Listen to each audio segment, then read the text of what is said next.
My name is Dr. Camille Renard. I'm 33 years old, and until 8 months ago, my parents hadn't spoken to me in 5 years because my older sister told them I never finished medical school.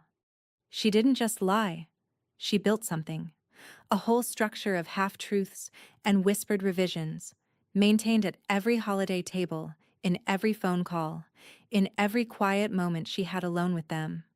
And then one January night, she came through my emergency department on a stretcher. I was the surgeon on call.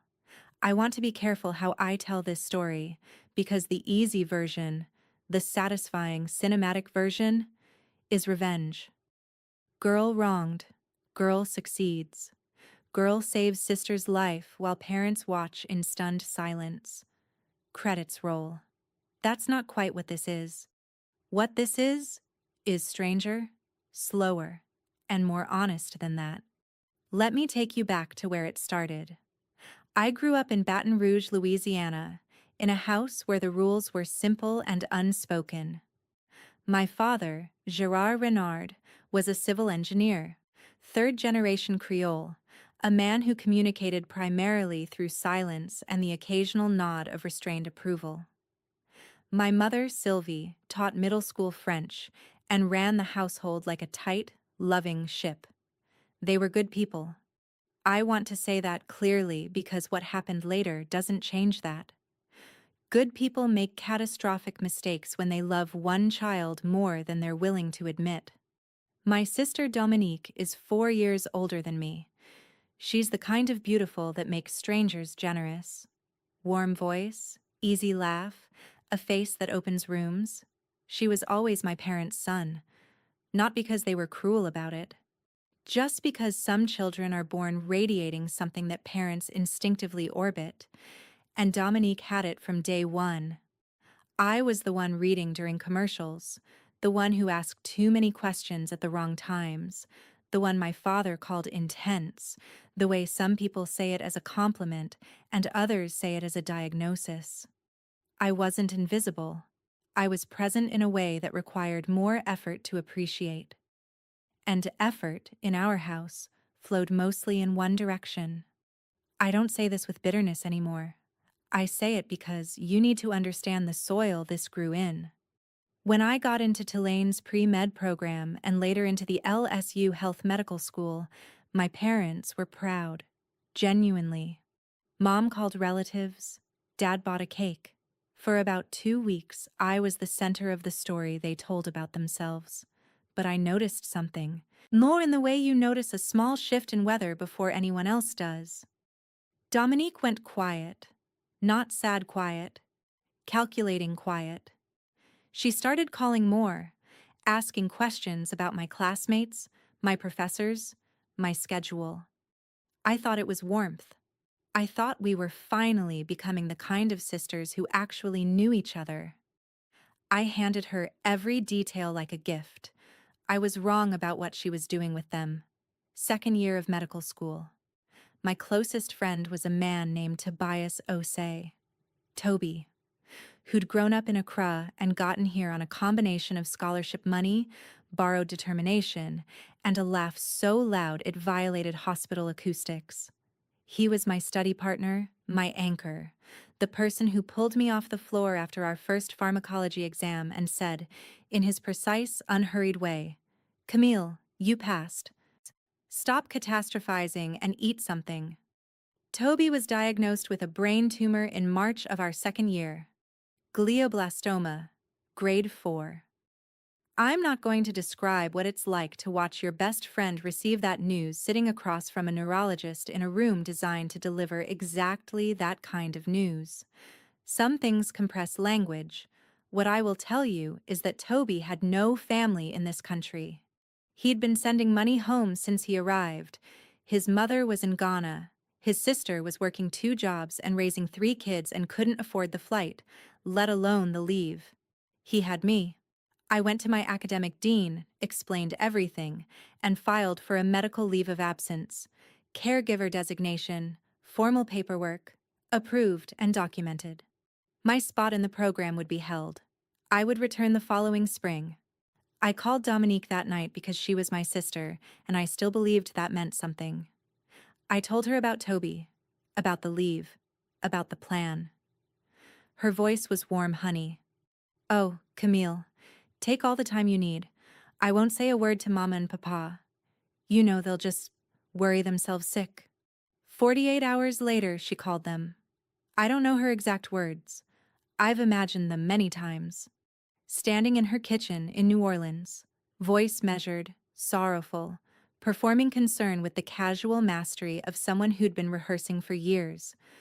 But I know the broad shape of what she told them, because I know what they believed when my father called me at 11 o'clock on a Tuesday night. I was in a hospital cafeteria. Toby had been admitted that afternoon. His intracranial pressure had spiked, and the surgical team was monitoring. I'd been there for 9 hours. I hadn't eaten. My coffee had gone cold in my hand. My phone rang. Dad. Your sister told us everything. There are sentences that don't need additional words. That was one. I tried. I told him about the leave. I told him about Toby.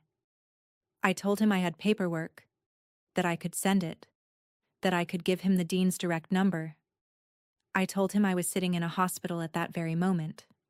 He said, Monica said you'd have a story ready. Not Dominique. He called her by her middle name, Monica, which she'd adopted in college because she felt it sounded more professional. It was such a small detail. But in that moment, standing under fluorescent light in an empty cafeteria while my friend lay upstairs with a tumor pressing on his brain, I remember thinking, she's been planning this for a while. Don't call back until you're ready to tell us the truth. The line went dead. Over the next 5 days, I called them 17 times. I sent 2 emails. One short, one long, with every piece of documentation attached. I called my Aunt Celine, my father's younger sister, who called my father and was told, in those exact words, to mind her own business. On the 6th day, both numbers were blocked. My mother's handwriting was on the envelope when the letter came back. I sat with that for a long time. Her handwriting. On the envelope. That specific detail has never fully left me. Toby died on a Sunday morning in April. He'd asked me, 2 weeks before the end, and to read him something. Anything he said, just talk. And I read him 3 chapters of a novel neither of us had ever finished. He fell asleep before the end. I kept reading anyway. I organized the memorial. 7 people came. His department supervisor, 2 classmates, a nurse from the oncology ward, a woman from his church, Aunt Celine, and me. That night I sat in his apartment, which I'd been staying in those last weeks, and I looked at the re-enrollment form on my laptop for a long time. There was a folded piece of paper in his copy of Harrison's Principles. Our running joke, we'd both highlighted it so thoroughly it had become something between a textbook and a diary. The note was in his handwriting. Careful, deliberate. Written, I think, when his hands were still steady. You will finish. Not for them, and for the thing that made you start. T. I closed the laptop, opened it, filled out the form. I returned in May. No family support, supplemental loans, a part-time research position, and a stubbornness I've since learned to call something more dignified. I graduated from medical school on a Thursday afternoon in a courtyard filled with families. Aunt Celine was there. She cried wearing large sunglasses, which I found very her. I matched into a surgical residency at University Medical Center in New Orleans, Level 1 trauma, one of the busiest in the Gulf South. That's where I met Dr. Asha Kapoor, attending trauma surgeon, technically terrifying, genuinely one of the finest people I have ever known. She mentored me through residency with the particular brand of care that looks exactly like high expectations and only reveals itself as love much later. I met my husband, Marcus, in my 3rd year of residency. He's an architect. He designs buildings that have to hold weight, and I think that's why he's so good at understanding structural failure in buildings and in people. When I told him the full story of my family, he didn't flinch. He didn't try to fix it. He said, "That happened to you, and it still happened, and you're still here." 4 words. You're still here. We got married on a Saturday in October in Dr. Kapoor's garden. 31 guests. My father-in-law walked me down the aisle because the man who should have wasn't there. Aunt Céline sat in the front row and cried again, without the sunglasses this time. I mailed an invitation to Baton Rouge. It came back unopened. I put it in a drawer. Same drawer where I keep things I haven't decided what to do with yet. Fast forward. I'm 33, chief of trauma surgery at the same hospital where I did my residency. I have a house with good light in the mornings and a husband who brings me coffee before I ask, and a dog named Ptolemy who has deeply unrealistic expectations about the frequency of walks. I don't wake up angry anymore. That took years. There's a specific kind of grief that comes with family estrangement that no one explains to you. It's not sharp. It doesn't announce itself. It lives in ordinary moments, setting a table, passing a bakery that makes something your mother used to make, seeing a father walk his daughter somewhere important. Aunt Celine called every Sunday. She was careful about what she shared, and I was careful about what I asked. I knew my parents were well. I knew Dominique had gotten divorced. I knew she'd changed careers twice. I knew, from the fragments Celine offered like small, smooth stones, that Dominique had spent 5 years carefully tending the story she'd planted, adding details when necessary, redirecting questions, performing the role of the grieving sister whose estranged sibling had simply chosen to disappear. She told our grandmother I'd had a breakdown. She told our cousin that she'd tried to reach me and I'd refused. She reversed the entire architecture of what happened, and then she lived inside that reversal so completely that I think, on some level, she may have started to believe it. I learned from Marcus one evening. He'd been sitting on it for almost 2 years, waiting for the right moment, which I later told him does not exist. You just say the thing. That someone had contacted the hospital's HR department using a false name, asking whether my credentials were legitimate, whether I'd ever been disciplined, whether my employment record contained anything concerning. The IP address, traced through a colleague, came back to Baton Rouge. We sat in the kitchen a long time after that. She wasn't just protecting the lie, Marcus said carefully. She was looking for ways to extend it. He was right.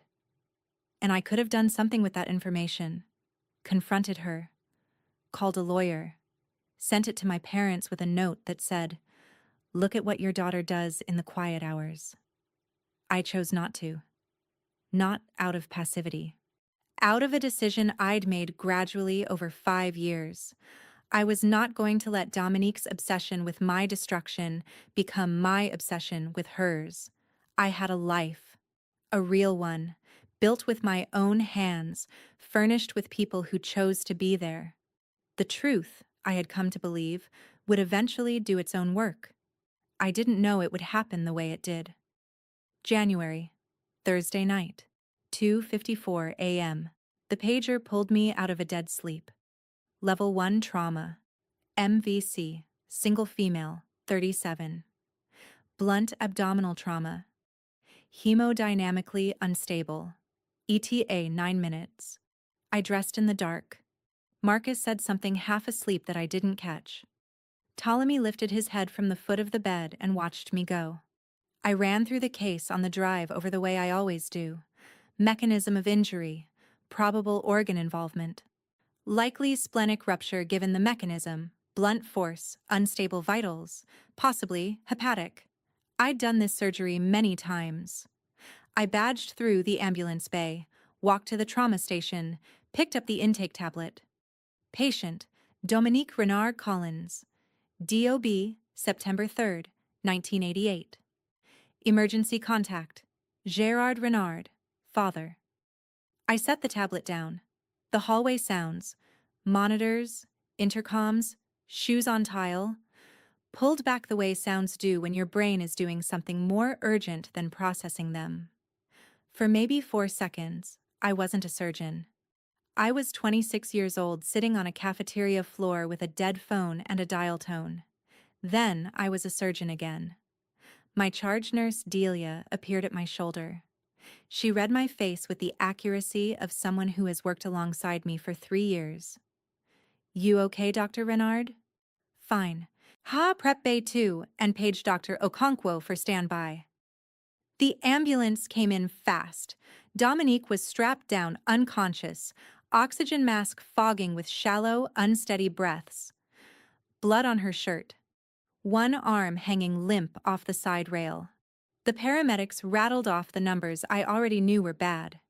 And behind the stretcher, running because parents always run, came my parents. My mother looked older.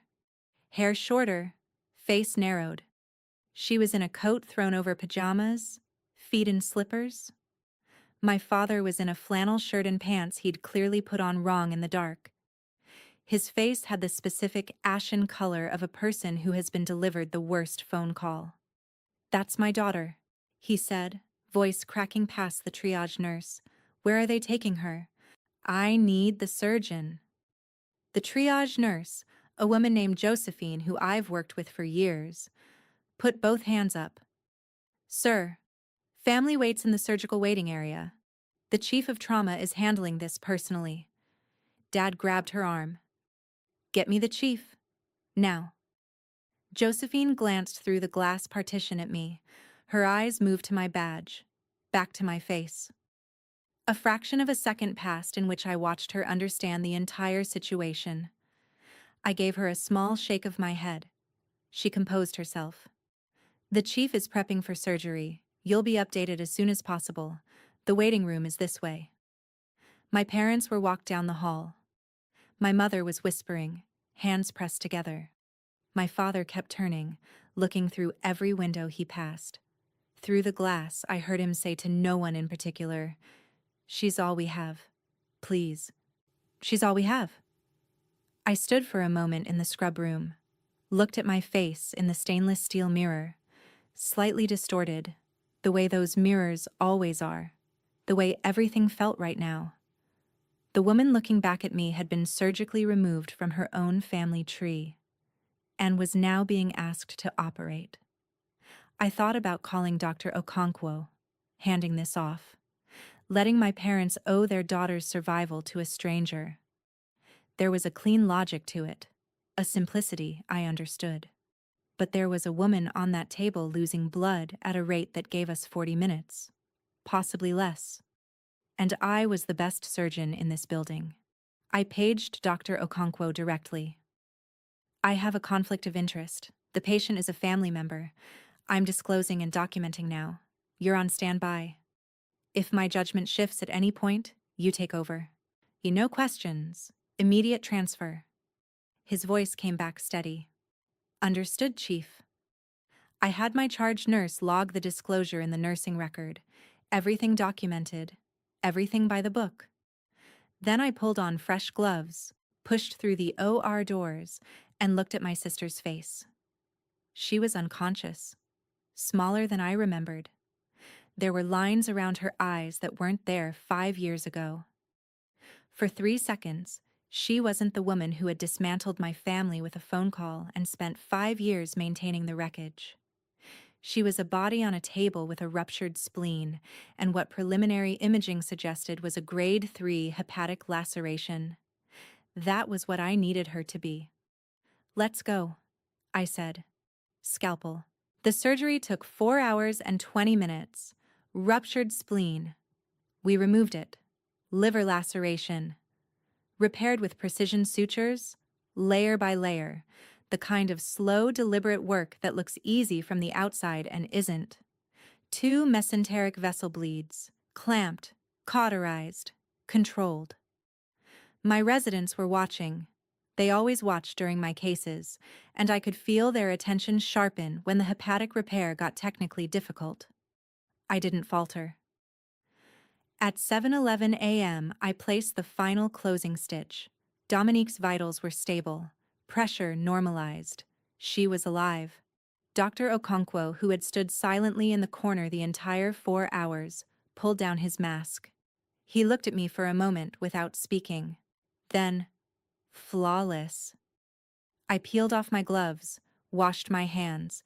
The automatic, methodical 30 seconds I've done 10,000 times. And then I walked toward the waiting room.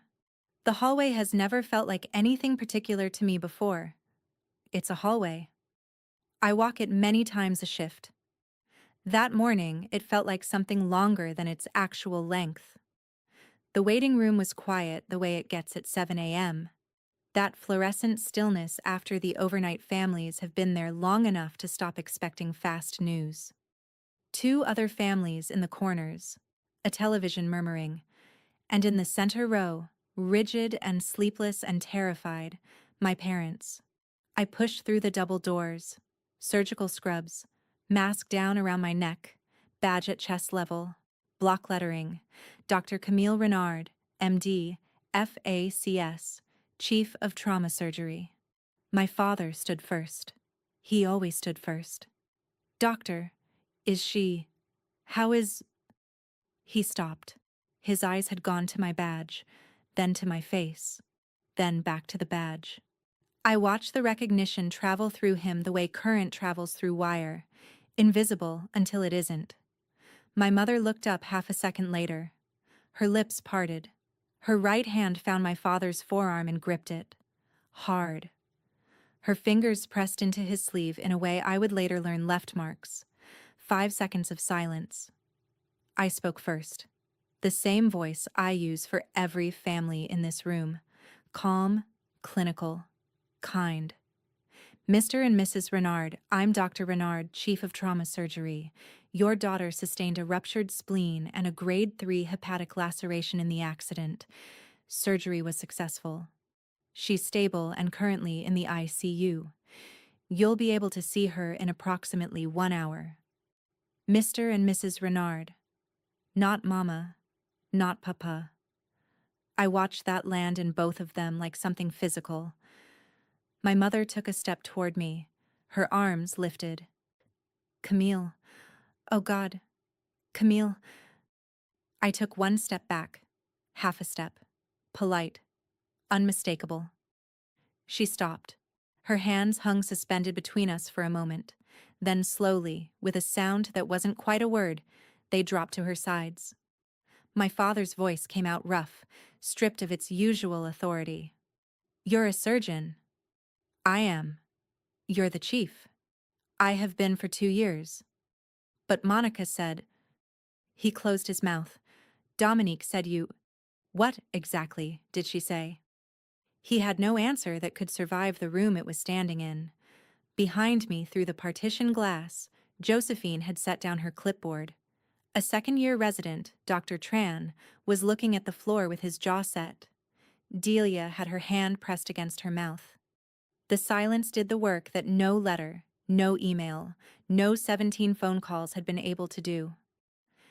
None of it was true, I said. Not one word of it. I won't walk you through every moment of what followed in that waiting room, because some of it belongs to them, not to this story. But I'll tell you the most important parts. My mother asked about the letters. I told her exactly what she'd sent back. She pressed her fist against her mouth. My father asked about the calls. I told him the number, 17, and told him which day he'd blocked me and which day she had. I wasn't accusing. I was reciting. Facts don't require volume to land.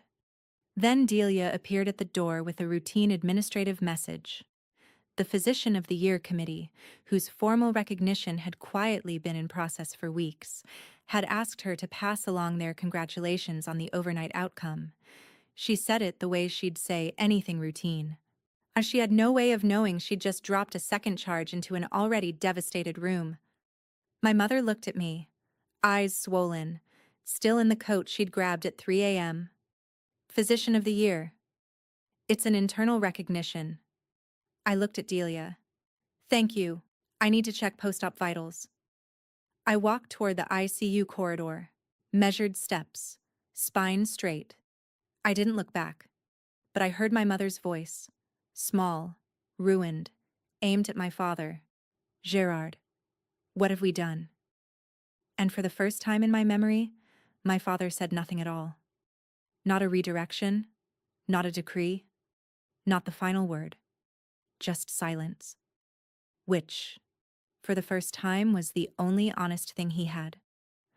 I'll tell you what happened in that ICU room because I heard it from 3 separate people who were close enough to the glass to witness most of it.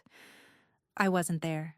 I was charting, which was the right choice professionally and, I think, the right choice in every other way too. Dominique's eyes were open when my parents walked in. Still glassy from anesthesia, but open. She read my name on the chart at the foot of her bed. She read it again. My father told her in the flat, controlled voice. I know he reserves for the most serious things. I'm a surgeon, chief of trauma. I have been for 2 years. What happened next was the Dominique I have always known. She went directly to tears. Large, immediate, pulling sobs. The kind that have always worked on our parents, on every room she's ever needed to manage. She told them she'd been trying to protect the family, that things were complicated, that I was exaggerating. My father said, she called 17 times. We blocked her number. My mother said, she mailed a letter. I sent it back. And Dominique, for the first time in her adult life, ran out of rooms to pivot into. Aunt Céline arrived at 10 that morning. She hadn't been summoned. She'd seen Dominique's accident in the local news alerts and driven straight from Lafayette. But she came with a phone and a folder she'd been maintaining, she told me later, for 4 years. Screenshots of my emails to my parents from those first desperate days. A PDF of my leave of absence, signed and stamped. My re-enrollment confirmation. A photograph from my residency graduation. Me in a cap, diploma in hand. Céline beside me, the only family member in the frame. She also had a text from Dominique, sent 4 years ago. Don't tell Mama and Papa about Camille's residency. It'll just confuse them. They're finally at peace. Céline read it aloud to the room. What followed was not a dramatic confrontation. It was quieter than that, which made it worse. It was the sound of a structure that had been load-bearing for 5 years, simply ceasing to hold weight. My mother found my last email on Céline's phone, the one I'd sent the night before my residency graduation. She read it in that ICU room, lips moving, and then she made a sound I have never heard from her before and hope never to hear again. Not crying. Something beyond that. The sound of a person meeting the full mass of what they chose not to know. My father stood at the window back to the room, shoulders shaking. Céline told me later it was the first time in her entire life she had seen her older brother cry. I came back that afternoon, end of a 23-hour shift. My parents were still in the waiting room. Of course they were. My mother stood the moment I walked in. Camille, baby. I am so... I held up my hand. Gently. Not cold. Just firm. I hear you. I believe you're sorry. But sorry is a word. It's a place to start from. Not a place to stand. Dad stood too. His voice had lost its command frequency entirely. We want to make this right. Then I need you to understand something. I kept my voice level. What I felt in that moment wasn't anger. I'd burned through anger somewhere around year 3. What I felt was clarity, the specific kind that comes when you've outlasted every other emotion, and what remains is simply the truth. I'm not the girl you cut off. I'm not the girl who called 17 times from a different time zone with nothing in her checking account. I'm someone who built a whole life, a real one, without you. And if you want to be part of it now, you are welcome to try. But it will be on my terms, not Dominique's, not yours, mine. My father opened his mouth. Old reflex. Then he closed it. and nodded. The rest of this took months, not minutes. I want to be honest about that because the version of this story that ends with a waiting room revelation and a group hug would be easier to tell, but it wouldn't be true. I met with Dominique 3 weeks after she was discharged. A coffee shop in Baton Rouge, neutral ground. Marcus came with me and sat at a table by the window, pretending to review documents. She looked diminished, not physically recovered from surgery, but something more fundamental than that. The confidence she'd always worn like ambient lighting was simply absent. For the first time in my life, my older sister looked like a person who was tired of being herself. She wrapped her hands around a mug she didn't drink from and stared at the table. I didn't wait for preamble. I'm not here to yell. I'm not going to list every lie. You know what you did. I want to know why. A long silence. Then, because you were going to be everything I decided I couldn't be, and I couldn't stand it. I sat with that. That's honest. It's the most honest thing you've said to me in 10 years. She looked up. Her eyes were wet with something that wasn't performance. I also called your medical school twice, she said quietly. I tried to get them to invalidate your leave of absence paperwork. I told them you'd fabricated the caregiver documentation. The coffee shop continued its normal ambient life around us. The dean didn't listen to me, she said. He believed the truth. That's not protection.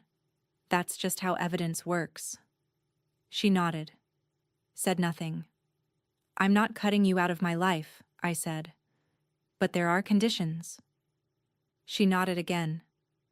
You will tell the truth to every family member you lied to. Every one. In writing. A message to the whole family. Celine will confirm delivery. You'll correct every story. Every invented detail. All of it. Okay. And you'll do it without making yourself the sympathetic figure in the retelling. That one landed harder, but she held it. Okay. My parents started family counseling in February with a therapist in Baton Rouge whom I've never met and don't need to. My mother, from what Celine has shared, took to it with the urgency of someone who'd been waiting a long time for permission to examine the weight she'd been carrying. My father went because my mother asked him to, and because, I think, he is a man who, when the evidence is finally incontrovertible, does not continue to argue with it. He sat in the chair. He answered questions. Progress, for him, looks like a very small door opening very slowly. 3 weeks into their sessions, my mother mailed me a letter. Handwritten. The irony. I know she felt it too. She wrote, I failed you not just the day I believed her, but every time I watched you standing in the doorway waiting to be chosen and told myself you were fine, because it was easier than being brave enough to fight for you. I read it at the kitchen table. Marcus was in the next room. Ptolemy was asleep on my feet. I didn't cry. But I held the letter for a long time. Then I put it in the drawer. The same drawer that holds Toby's note. My returned letter. The unopened wedding invitation. Different side. Same drawer. Progress is rarely dramatic. Sometimes it's just deciding where something belongs. Dominique sent the email on a Tuesday night. Celine confirmed all 43 family addresses received it. I read it the next morning. 3 paragraphs. No flowers, no softening. The facts stated plainly. She had lied about my leaving medical school. She had fabricated evidence. She had maintained the lie for 5 years and actively prevented my parents from learning the truth. She had attempted to undermine my professional standing. The final line, Camille never abandoned this family. I constructed a story that made it look like she had. That is mine to own. The responses came in waves. Our grandmother, 87 years old, sharp and furious, called me directly. Her voice was like paper that had been folded too many times. I have never in my life been lied to so thoroughly by someone I loved.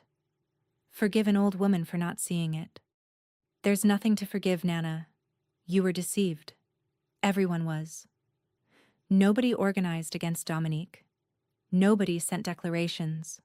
But the trust she'd spent 37 years building was gone, and everyone in our family felt its absence the way you feel, the absence of a sound that's been in a room so long you didn't notice it until it stopped. No one punished her. They simply stopped believing her. For someone whose entire identity rested on being believed, that was consequence enough. First week of March. My parents came for breakfast. Not a major event. Not a reunion. Just Sunday morning. Snow that wasn't sticking. The kind of light that makes everything look slightly forgiven. Marcus was making coffee. I was doing French toast. Ptolemy was stationed at optimal crumb interception coordinates under the table. The doorbell. My parents stood on the porch in their winter coats. My father was holding a bottle of orange juice with the uncertainty of a man who understood he needed to bring something but wasn't sure the gesture was adequate. My mother had a tin of her shortbread, the cookies she'd made for every occasion that mattered, none of which had included me. "Hi," my mother said, nervous, hopeful, something in her eyes that I can only describe as genuinely trying. "Come in," I said. "Coffee's almost ready." My father stepped inside and looked around our kitchen the way you look at a place you've heard described but never seen, cataloging, orienting, understanding the shape of a life you missed. He cleared his throat. "Can I help with anything?" I looked at him.